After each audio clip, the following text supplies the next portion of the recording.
ఆదివాసీల పోరాటం ఇప్పటిది కాదు, ఆంగ్లేయుల కాలం నుంచే జల్ జంగిల్ జమీన్ కోసం పోరాడుతున్నారు. ఆ పోరాటాలలో భాగంగానే 5-6 షెడ్యూల్డ్ 170 చట్టం అమల్లోకి వచ్చింది. వాటిని ఇంకా అమలు చేయటం లేదు ఈ ప్రభుత్వాలు. అందుకోసమే పోరాటం ఇంకా కొనసాగుతుంది.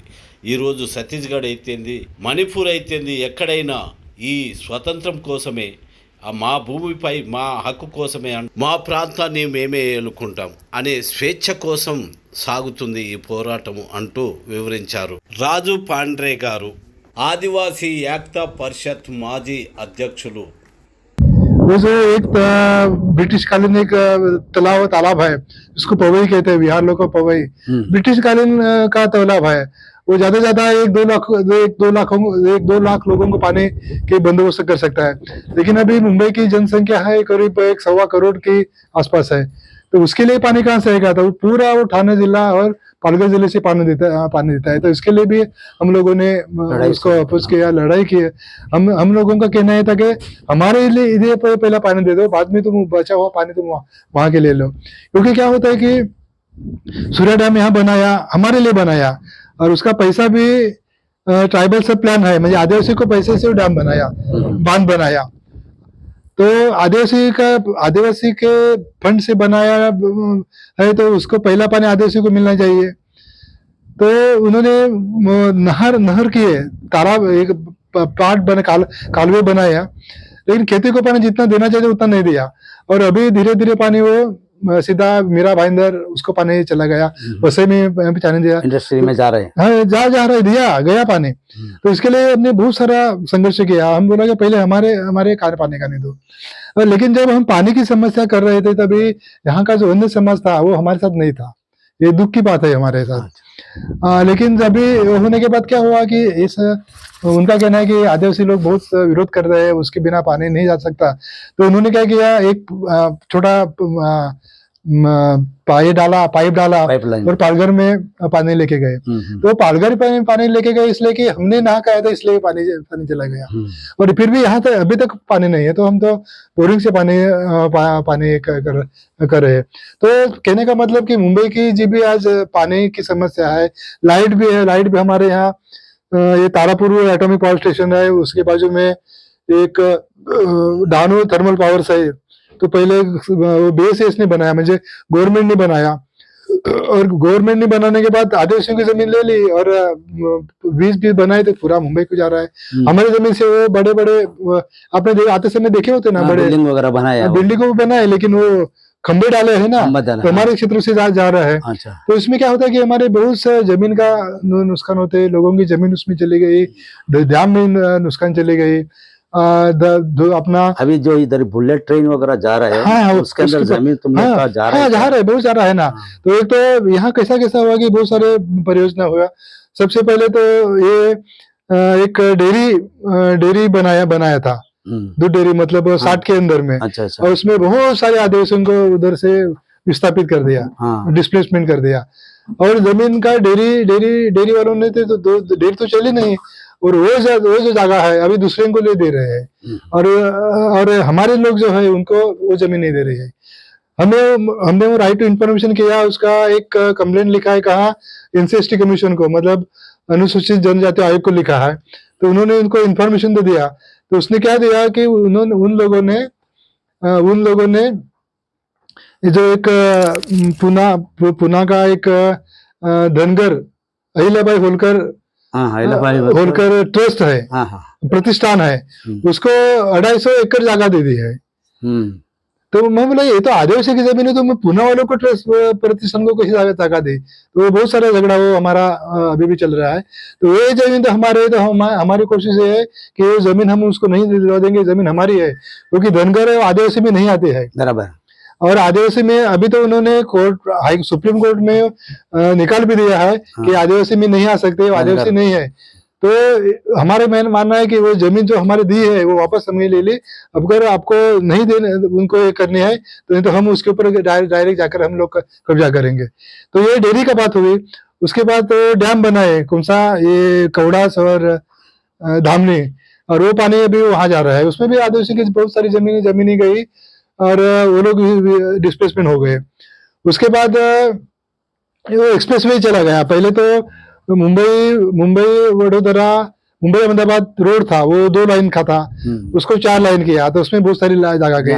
4 लाइन के बाद 6 लाइन गया तो उसमें सारी जगह चले गए, आदिवासी की जगह चले गए। उसको कहीं बहुत सारे लोगों को मुआवजा भी नहीं मिला है, तो उसमें जगह चली गई। उसके बाद उन्होंने क्या किया, मुंबई वडोदरा एक सुपर एक्सप्रेस वे चला गया। आप आते समय वो देखते होंगे ना, वो काम चालू है, वो मुंबई वडोदरा एक्सप्रेस वे चालू किया। तो उसके लिए भी आदिवासी एकता परिषद ने बहुत बड़ा संघर्ष किया, इतना कि मुझे तो ऊपर गया कि 2-3 केस भी बनाए हैं कुछ ठीक है फिर भी। लेकिन क्या हुआ कि हम वो करते करते बीच में कोविड आ गया, और कोविड में के वजह से हम लोग पीछे हट गए। मतलब करना था, उसमें उन्होंने कुछ खोटे दस्तावेज कर दिए और उन्होंने वो प्रोजेक्ट कर दिया। वो एक्सप्रेसवे नहीं होता है, इसमें उसने बुलेट ट्रेन लगाई।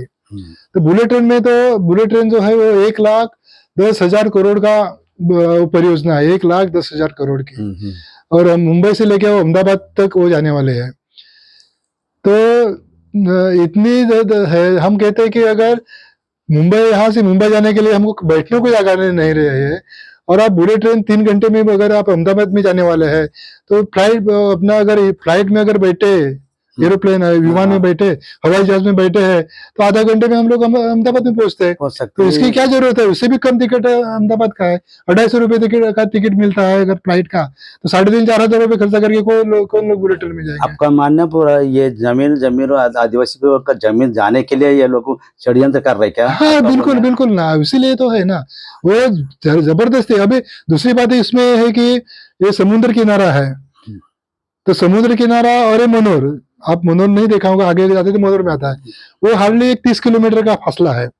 वो 30 किलोमीटर के अंदर में एक मुंबई अहमदाबाद रोड है, उसके बाद मुंबई अहमदाबाद रोड है, उसके बाद मुंबई वडोदरा एक्सप्रेस वे है, उसके बाद बुलेट ट्रेन है, उसके बाद रेलवे है, रेलवे के बाद मुंबई रेलवे अभी 4 लाइन कर दिया, और उसके बाद फ्रेट कॉरिडोर भी है रेलवे में 6 लाइन हुआ है अभी। इतना सारा जाएगा, कितना 30 किलोमीटर के बाद। तो हमारा कहना है कि तुम 30 किलोमीटर के थोड़ा तुम आगे जाओ ना, तुम अगर जवाहर से लेके तो उनका भी विकास हो जाएगा, लंबे से जाओगे तो उनका भी विकास हो जाएगा, लेकिन जो कुछ है तो सब यहाँ ही क्यों है। तो यहाँ उनको एक जैसा मुंबई के बाहर उन्होंने पेन वासी एक नया मुंबई बनाई, दूसरी मुंबई, वैसी तीसरी मुंबई यहाँ बनाने चाहते हैं।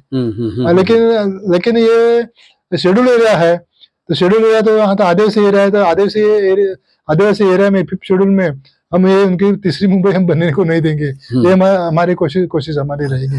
तो ये सारी परियोजना जानबूझ के ये इसलिए आ रहे हैं कि उनको तीसरी मुंबई यहाँ डालनी है।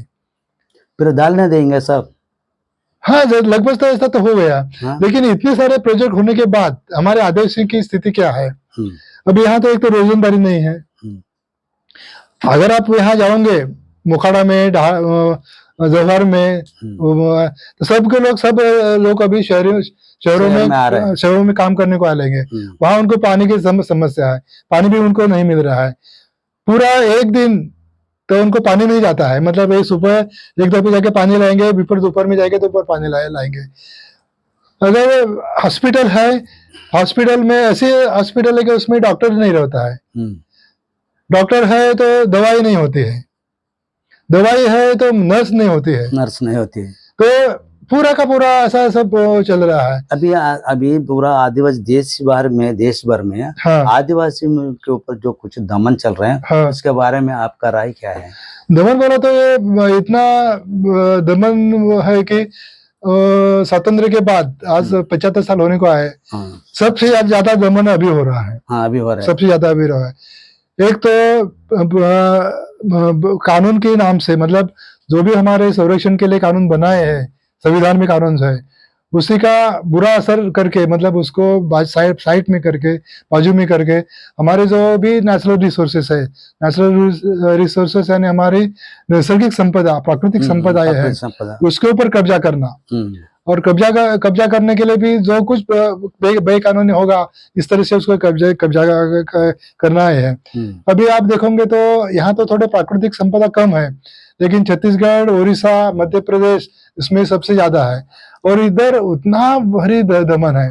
तो वहाँ अगर कोई आप अगर इसको विरोध करते हैं तो विरोध करने के नक्सली के नाम से उसको मारा जाता है। ये तो सबसे बड़ी सरकार की गलती है। अगर कोई विरोध करता है तो उसको नक्सली के ऊपर मारा जाता है। नहीं तो हम यहाँ विरोध करते तो हमको बोलते राष्ट्र के विरोधी है। तो इस तरह से हमारे ऊपर कोई आरोप लगाता है। मतलब संविधान ने हमको संरक्षण दिया है, 5th शेड्यूल दिया है, 6th शेड्यूल दिया है, हम उसका नहीं करते। हमारे पेशा कानून है, पेशा कानून में बहुत सारे गांव ग्राम सभा के बिना परवानगी के बिना कुछ नहीं कर सकते, फिर भी उसको अलग से करके वो लोग सब पूरा नहीं रहे। और जो भी करना है वो भी पूरा पूंजीपतियों के लिए वो लोग कर रहे हैं। तो पूंजीपति इतनी हावी हो गई है कि आदिवासियों को जीना खराब कर दिया। तो एक देखो पूंजीपति है और दूसरी तरफ धर्मवादी लोग भी है। और धर्मवादी लोग और पूंजीवादी लोग दोनों हाथ में हाथ मिला के काम करते हैं, क्योंकि पूंजीवादी लोग धर्मवादी लोगों को पूंजी देते हैं घूमने के लिए। तो उसी के माध्यम से वो आदिवासियों को फिर नहीं तुम ऐसे करो, तुम हिंदू है, तुम वो करो, मंदिर बांधो, ऐसा करो, ये सारे इस माध्यम से आदिवासियों का हिंदूकरण वो करने की कोशिश करते हैं। और दूसरी जगह उनको क्या चाहिए, तो उनको नैसर्गिक रिसोर्सेज चाहिए। मतलब हमारा लोहा हुआ, लोखंड होगा, ये सारी चीजें हमारी उनको जंगल की संपदा पूरा उनको चाहिए। अभी देखो मणिपुर में क्या हुआ, मणिपुर में मैतेई समाज है, वो आदिवासी नहीं है।